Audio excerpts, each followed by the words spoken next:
وہ ایک اور نوعیت کا کام ہے. آپ اسے کہیے کہ وہ اس طرح کے نقاد نہیں تھے, اس طرح کے موقف تھے, ایک اور طرح کے موقف تھے, چنانچہ ان کا وہ کام بہت ہی وقی تھا. اب یہ جو کام انہوں نے کیا, میں نے گوئٹے پہ جو تھوڑا بہت, میں نے 3-4 غیر مسلم ہیں جن کی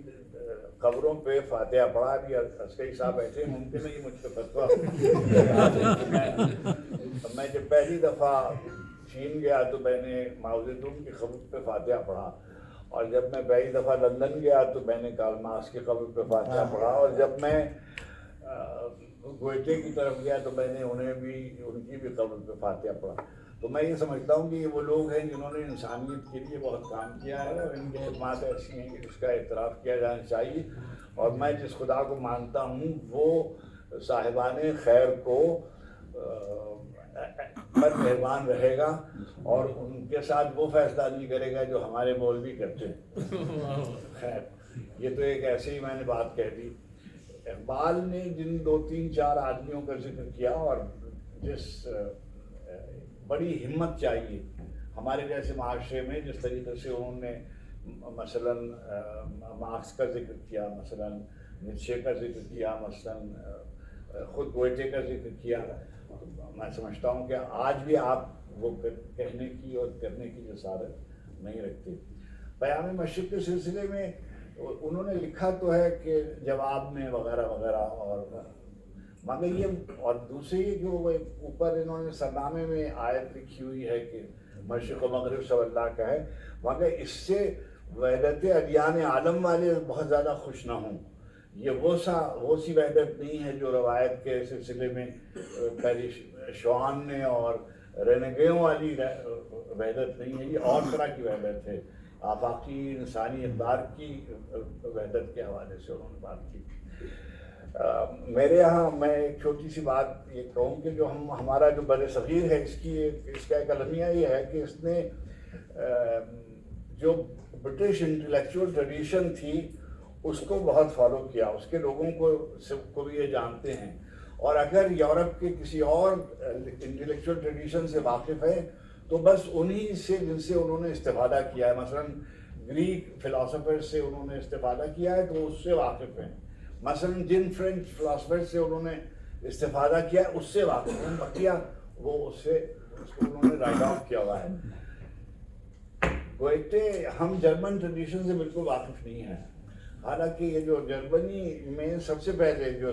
بر صغیر میں جو قدیم وید ہیں ان کے سب سے زیادہ ترجمے اور سب سے زیادہ ویدک لٹریچر کا جو ترجمہ ہوا ہے وہ جرمن زبان میں ہوا, اور سب سے پہلے جرمن زبان میں میکس مولر وغیرہ نے ویدوں کے رگوید کا, اجروید کا, اتھوید کا, گیتا کا, اپنشدس کے ترجمے یہ سب جرمن میں ہوئے, اور بہت پرانی اس کی روایت ہے. ہماری طرف ان کا رجحان بہت بعد میں آیا, اور یہ جو 100 سال کا وقفہ جس کا ذکر ابھی میرے دوستوں نے کیا کہ 100 سال بعد پیام مشرق لکھی گئی, اور اس کے 100 سال کے بعد ہم اس کا تذکرہ کر رہے ہیں. میں نے جو یعنی میں تو کوئی ادب کا اور تنقید اور تحقیق کا یا تاریخ کا آدمی نہیں ہوں, میں تو اپنے لطف کے لیے پڑھتا ہوں اور اپنے استفادے کے لیے ذاتی طور پر. تو جو میں نے کتابیں جو مضامین میں نے گوئٹے پر دیکھے اردو میں, عابد صاحب کا مضمون, خلیفہ عبدالحکیم کا مضمون, انور شبل کا مضمون اس میں سب سے اچھا تھا, اور انہوں نے ایک اچھی کوائنیج کی تھی کہ ٹوئنز ان پیراڈائز, یہ ایک کوائنیج انہوں نے کی تھی کہ یہ 2 آدمی جو ہیں گوئٹے اور اقبال یہ ایک طرح سے ہمسایہ ہوں گے جنت میں. مجھے تو اس میں کوئی شبہ نظر نہیں آتا. اور مضامین جواب کے سلسلے میں انگریزی کا کوئی لفظ, یہ ریجوائنڈر وغیرہ کہیں یا کیا کہیں, میں نہیں, بیٹھے ہوئے ہیں ملک صاحب یہ فرمائیں گے بعد میں, لیکن یہ ضرور ہے کہ جو دیوان جو ہے اس میں اس کی کیفیت نشاتیہ ہے بہت. اور ڈاکٹر کشمیری یہاں بیٹھے ہیں, یہ بتائیں گے کہ جو 12 عنوان ہیں اس کے دیوان غربی شرقی کے, وہ سب کے سب فارسی کے ہیں جی سارے جو ہے نا صاحب نے بولا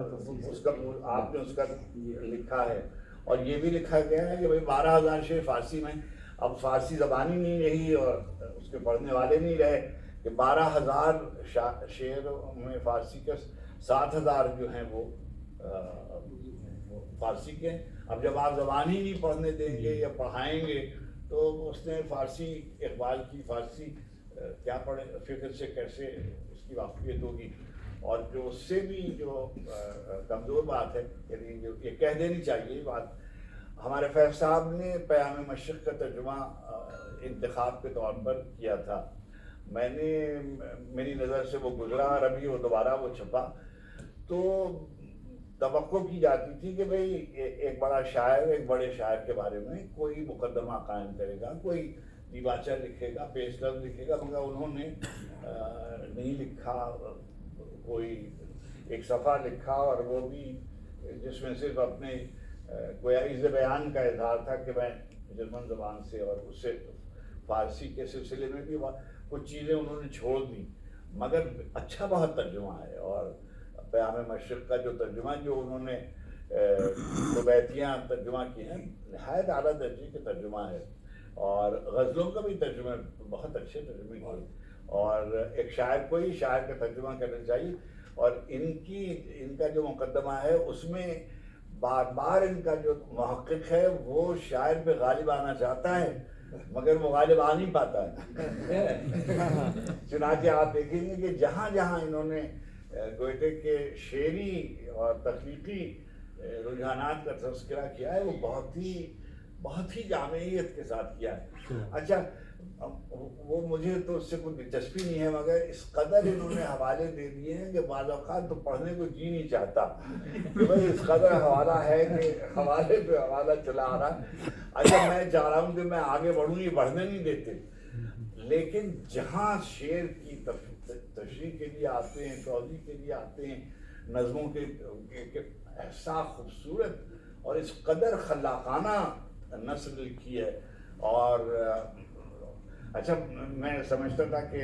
یعنی ہمیشہ سے میں ان کی فارسی دانی کا بھی قائل ہوں، اور اس کا بھی قائل ہوں کہ ماشاءاللہ صاحب نظر آدمی ہے، اور یہ بھی ہے کہ ان کا کوئی تصور سے تو علاقہ نہیں ہے مگر صاحب دل آدمی ہے۔ اور ہم نے اور انہوں نے ایک سفر کیا ہے بہت اچھا، جس میں کئی سفر کیے، جس میں ایک ہم اور یہ رومی کے گھر بھی گئے تھے، اور ہماری اور ان کی ایک تصویر ایک گھر پہ ہے، جس کسی بھی کھنڈر پہ کھڑے ہو جائیے کہہ دیجیے کہ یہ رومی کا گھر تھا، ایسی صورت ہے وہاں۔ اور بلخ ہم گئے، اب یہ جو صاحب نے بہت اچھی بات کہی، یہ ایک باقاعدہ تنازع اٹھ گیا ہے، مظفر کشمیری صاحب کا اس میں دخل نہیں ہے، یہ ایرانیوں نے اور ترکستانیوں نے اور تاجکیوں نے یہ سب اٹھائے ہوئے ہیں، یہ جو گنجوی ہے، یہ جو نظامی گنجوی جو ہے،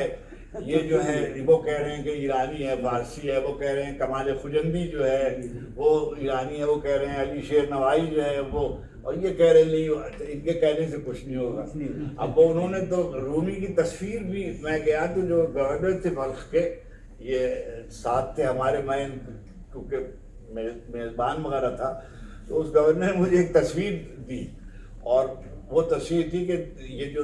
دکھائی جاتی ہے تصویر رومی کی، وہ تو کوئی 80 برس کا آدمی ہو، مگر رومی اس عمر میں نہیں تھے، رومی اس عمر میں اس طرح کے تھے، انہوں نے باقاعدہ تصویر اس کی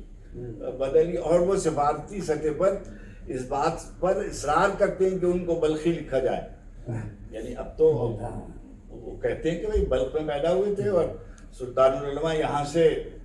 ادھر گئے تھے۔ تحقیق میں بخش کا نام آ گیا۔ جی ہاں، جی ہاں۔ اب بخش کا اچھا، ایک اور بات جو کہنے کی، میں نے ڈاکٹر صاحب ایک آدھ دو کتابیں ایسے، میں فارسی پڑھ نہیں سکتا ہوں لیکن سامنے رکھ لیتا ہوں، شاید کچھ سمجھ میں آ جائے۔ آج یقین کیجیے گا میرے پاس دیوان غربی شرقی اور وہ جو جس کا آپ ذکر کر رہے ہیں نا، نغمہ محمد علیہ الصلوۃ والتسلیم، سب میں کوئی بھی مقدمہ تحسین فراقی کے مقدمے سے اچھا نہیں ہے. کوئی نہ انگریزی کا کوئی مقدمہ تحسین فراقی کے مقدمے سے اچھا ہے، نہ فارسی کا کوئی مقدمہ تحسین فراقی. میں نے 2 کتابیں انگریزی کی دیکھنے کی کوشش کی، لیکن کوئی ابھی ملک بھائی بیٹھے ہوئے ہیں، یہ تو انہوں نے تو آدھی سے زیادہ زندگی جرمنی میں گزاری اور وہ بھی ہائیڈلبرگ میں، تو یہ زیادہ بہتر طریقے سے بتا سکیں گے. اور جناب والا، میں یعنی اقبال پر جتنی کتابیں لکھی گئی ہیں، جیسے کہہ رہی تھیں نجیبہ کہ ان پر بہت لکھا گیا ہے اور بحمداللہ بہت خراب لکھا گیا ہے. یعنی بہت خراب ان پہ لکھا گیا. یعنی خراب سے مراد یہ کہ روا روی میں اور درسی ضرورتوں کے تحت اور سیاسی ضرورتوں کے تحت اچھی چیزیں ہیں، مگر زیادہ تعداد میں نہیں ہیں. بہت اچھا کام ہے، اور یعنی میں گنا سکتا ہوں. ابھی ملک بھائی جو ہیں، انہوں نے کسی کو کچھ اقبالیات پر حوالے کی کتابوں کی ترتیب بتائی، میں نے فوراً نقل کر لی کہ ان میں سے جو کتابیں میں نے نہیں پڑھی ہیں وہ میں پڑھوں گا. شعر اقبال پر سید عبداللہ صاحب کا مضمون، عابد علی صاحب کا مضمون، یوسف حسین خان کا مضمون، شعر اقبال پر، فکر اقبال پر میں نہیں کہہ رہا، شعر اقبال پر یہ مضامین جو ہیں یہ بہت ہی، اور یہ جو انہوں نے پیام مشرق کو مضمون باندھا ہے یہ بہت اچھا مضمون ہے. آپ نے ایک بات میں آپ سے عرض کروں، کیونکہ یہ جواب دیں ہیں، میں جواب دے نہیں ہوں اس لیے کہ شاعر کو سب معافی ہے. پیام مشرق اقبال خود کہتے ہیں کہ زبور اعجم پڑھیے جب آپ کو مہلت ملے، وہ مہلت آپ کو ملتی نہیں. لیکن میں سمجھتا ہوں کہ نغمے کا جیسا التزام اور جیسی جسے دل گرمی، جس کو ڈاکٹر صاحب آپ لوگ کہتے ہیں نا، کہ جو وفور ہے اور جو شدت ہے پیام مشرق کی، وہ تو پورے کلام اقبال میں کہیں اور ہے نہیں. اور بہور کا ایسا تنوع جیسا پیام مشرق میں کون کیسے، یعنی ہر صفحہ جو ہے وہ آپ کو ایک دوسری لہن میں لے جاتا ہے، ہر نظم آپ کو ایک دوسرے لہن. تیز طرح گامزن. اچھا، اب میرا حافظہ تو اختر عثمان صاحب کی طرح نہیں ہے، وگرنہ میں آپ کو اس زمانے میں جب میری عمر تھی تو مجھے بہت سے شعر یاد تھے، مگر اگر آپ پڑھتے چلے جائیے تو ہر صفحے پہ آپ کو ایک دوسرا لہن ملے گا. اور یہ بات کیونکہ ہم نوجوان بیٹھے ہوئے ہیں، وہ زمانہ اقبال کا جو تھا، ان سے پیشرو جو تھے وہ 2 بزرگ تھے جن کا نغمے کے حوالے سے اور لہن اور آہنگ کے حوالے سے بہت نام تھا فارسی زبان میں. قرۃ العین طاہرہ اور قانی در ان بہار دل نشین کے گشت خاک امبر ان زمن ربودہ اخلودین. اب یہ بھی میں پڑھ سکتا ہوں قصیدہ پورا. اور اگر ان نگارے ستم گرم بے نہت قدم پے کشتنم وغیرہ وغیرہ. قرۃ العین طاہرہ کے یہاں بھی. مگر جناب جو تنوع اقبال کیا ہے، اور یعنی ایک ہی بحر میں نہیں، ایک ہی غزل، ہم تو تختی کہتے ہوتے ہیں. ابھی جو انہوں نے اس کی تصریح کی ہے، اب انہوں نے اب اگر اقبال نے دو بیتی کو ربائی کہہ دیا ہے تو ربائی کہنے میں ہمیں کیا تعامل ہے. اس لیے کہ اگر بابا طاہر اوریاں کی رباعیاں دو بیتی کہلاتی تھی، ہے تو وہ ربائی 4 ہی مصرے ہیں نا. تو اگر کہہ دیا ہے تو بس کہہ دیا ہے، اقبال نے کہہ دیا ہے، ہم نے کیا کہا. مگر جو دو بیتیاں ہیں، دو بیتی کیسی دو بیتی لکھی ہوئی ہے، اور اقبال کی دو بیتیوں میں جتنی قوت ہے. دیکھیے دو بیتی کو اگر یہاں نوجوان بیٹھے ہوئے ان کو میں کہہ رہا ہوں کہ جو شارٹ پوئم جس کو ہم کہتے ہیں انگریزی میں، کنڈینسڈ ہوتی ہے بالکل. 4تھا مصرع ایسا جاتا ہے کہ بس دل میں ترازو ہو جاتا ہے. اگر آپ اردو کی بھی دو بیتیاں پڑھیے اور اقبال کی فارسی کی بھی دو بیتیاں پڑھیے تو آپ کو پتہ چلے گا کہ شاعری کیسے کی جاتی ہے. میں ایک چھوٹی سی بات کہہ کے ختم کروں کہ اردو کی شعری روایت کے 3 بڑے شاعر ہیں. میر ہیں جنہوں نے محسوس کرنا سکھایا تھا، محبت کرنا سکھایا تھا، دل سے بات کرنا سکھایا تھا. غالب نے سوچنا سکھایا تھا. اقبال وہ شاعر ہے جس نے محسوس کرنا بھی سکھایا, سوچنا بھی سکھایا, اور جس کو بیان پہ قوت بھی تھی. اچھا, وہ جو انہوں نے قرآن حکیم کے سلسلے میں ایک کسی کو خط میں اپنے استاد کو لکھا کہ یہ جو نازل ہونا ہے اس کے بارے میں, تو انہوں نے فرمایا کہ میں تو بالکل اس کا قائل ہوں کہ پروردگار عالم نے اللہ کے رسول علیہ الصلوۃ والتسلیم کے قلب مبارک پر قرآن حکیم نازل کیا, اور چنانچہ اس کا وفور بتاتا ہے, اس کی شدت بتاتی ہے, اس کا لہجہ بتاتا ہے کہ یہ کلام جو ہے یہ نازل کیا ہوا ہے, یہ گڑھا ہوا نہیں ہے, یہ کوئی بنا نہیں گیا. اور اقبال نے کہا کہ مجھ پہ بعض نظمیں ایسی وارد ہوئی ہیں جو میں لکھتا جاتا ہوں وفور کے ساتھ, مگر میرے قابو میں مصرع نہیں آ رہا ہوتا, اس قدر شدت ہوتی ہے لکھنے کی. تو میں اس تخلیقی وفور سے شاید ظاہر ہے میری ان کے مقابلے میں بلا تشبیہ کیا اپنا ذکر کرنا, مگر یہ منزل آتی ہے شاعر کے اوپر کہ جب وہ اپنے پیام مشرق میں جیسی شدت ہے, جیسا وفور ہے,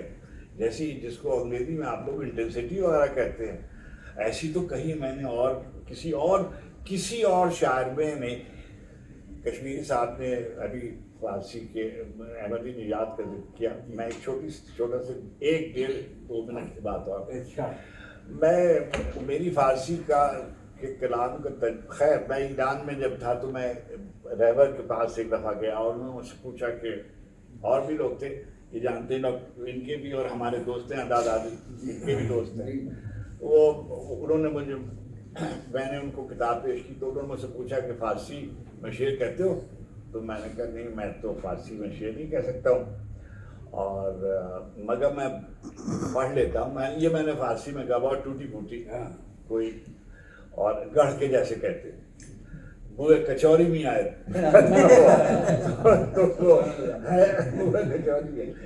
کہنے لگے کہ انہوں نے فارسی میں اپنے رفقا کو کہا کہ جس زمانے میں, اب یہ بات نوجوانوں کو میں بتانا چاہ رہا ہوں, انہوں نے کہا کہ جس زمانے میں اقبال شعر کہہ رہے تھے,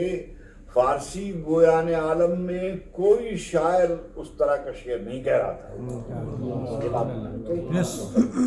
فارسی گویان عالم میں اس وقت کوئی شاعر ان سے بہتر شعر نہیں کہہ رہا تھا. اور میں آپ سے عرض کروں کہ نغمے کی میں نے بات کی,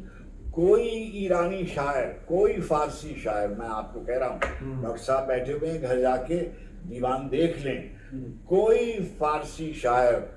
رائٹ فرام قانی ٹو دس ڈیٹ, چاہے آپ, میں نام گنوا سکتا ہوں, مجھے بہت سے یاد ہیں, بھولوں گا تو ساحر یاد دلا دیں گے, کسی کے ہاں نغمے کا اتنا تنوع, مضامین کا اتنا تنوع, اتنا اسپین کہ کوئی انفس و آفاق کے جو بنیادی مسائل ہیں, یہ میں لکھ کے لایا ہوں سارے کون سے مسائل ہیں. ایک تو ہم ہی لوگ مسئلہ ہیں, بر صغیر کے مسلمان کتنا بڑا مسئلہ ہے, عالم اسلام کتنا بڑا مسئلہ ہے, عالم اسلام کی بیداری اور پہلی جنگ عظیم اور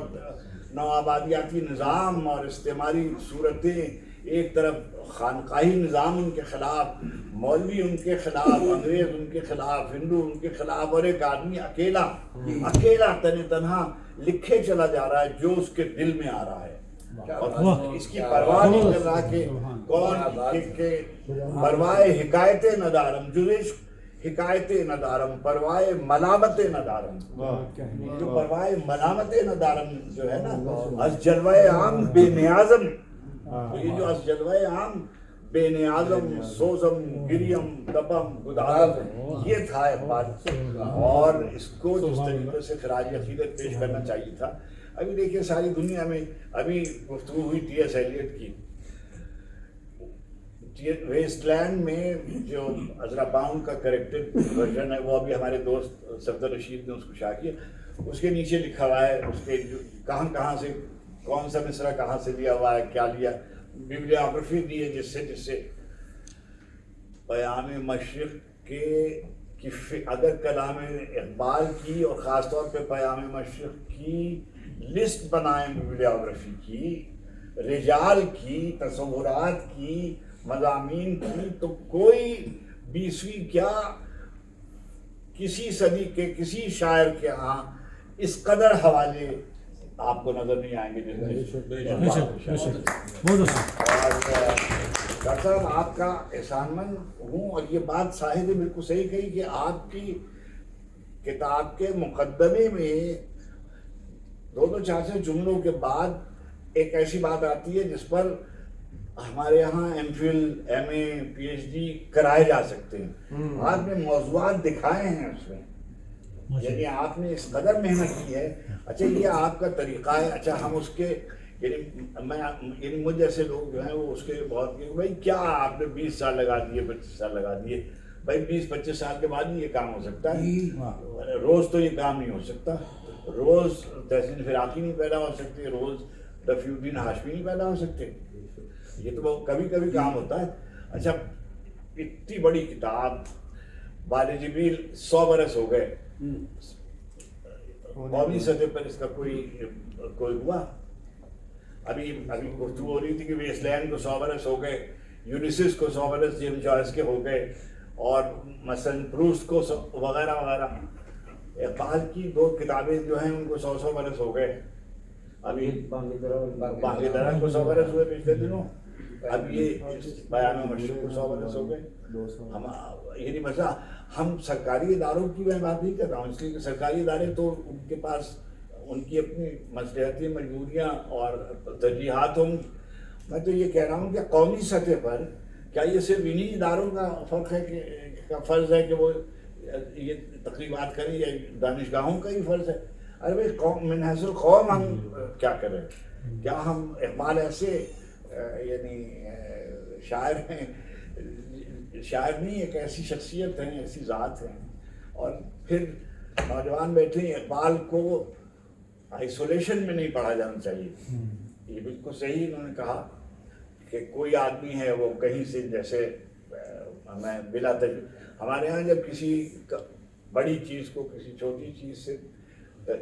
ذکر کیا جاتا تھا تو ہم ایک لفظ استعمال کرتے تھے بلا تشبیہ. یعنی ہمارا مقصد یہ نہیں ہے کہ ہم اس کو برابر سمجھ رہے ہیں، لیکن ہم آپ کو سمجھانے کے لیے یہ بات کہہ رہے ہیں کہ اقبال کو جس کا جو بھی چاہ رہا ہے. ابھی میں پیام مشرق کے دیباچے میں لکھا ہوا ہے ابھی جو چھپا ہے کہ اقبال روشن خیال اور وغیرہ وغیرہ. تو روشن خیالی وغیرہ جو ہے یہ ہے ان کے کلام میں، لیکن روشن خیال ثابت کرنا کہ جو روشن خیال مابین میں کسی اور معنی میں استعمال ہوتا ہے، یعنی ممکن ہے یہ ہمارے تحسین فراقی صاحب آخر عمر میں روشن خیال ہو جائیں. اس لیے کہ آدمی کو گمراہ ہوتے کچھ دیر نہیں لگتی، مگر اللہ ان کا خاتمہ خیر پہ کرے اور ان کی توفیقات میں اضافہ فرمائے، اور ہمیں توفیق دے کہ ہم اپنے باکمالوں کا احترام کر سکیں اور ان کی فضیلت کو اور ان کی عظمت کو پہچان سکیں. تحسین صاحب نے بہت بڑا کام کیا ہے، اور اس یعنی اقبال فراموشی کا ذکر کرتے ہیں ملک صاحب. اقبال فراموشی کے اس زمانے میں اس طرح کی کتاب کی جتنی بھی منزلت کی جائے کم ہے. نجیبہ کو اور دانش صاحب آپ کو بہت بہت مبارکباد. اور دائرہ علم و ادب میں ہم بے ادبوں کو بلا لیا جانا ان کے خلاف دستور ہے، مگر اس لیے کہ ہمارے تو دیکھیے ہمارے تو داڑھی وغیرہ بھی نہیں ہے. اور میں کلمہ تو خیر وہی پڑھتا ہوں، لیکن یہ لوگ ہم لوگوں کو مانتے تھوڑی. اللہ ان کو بھی توفیق دے اور ان کی ہدایت کرے اور ان کو راہ راست پہ لے آئے.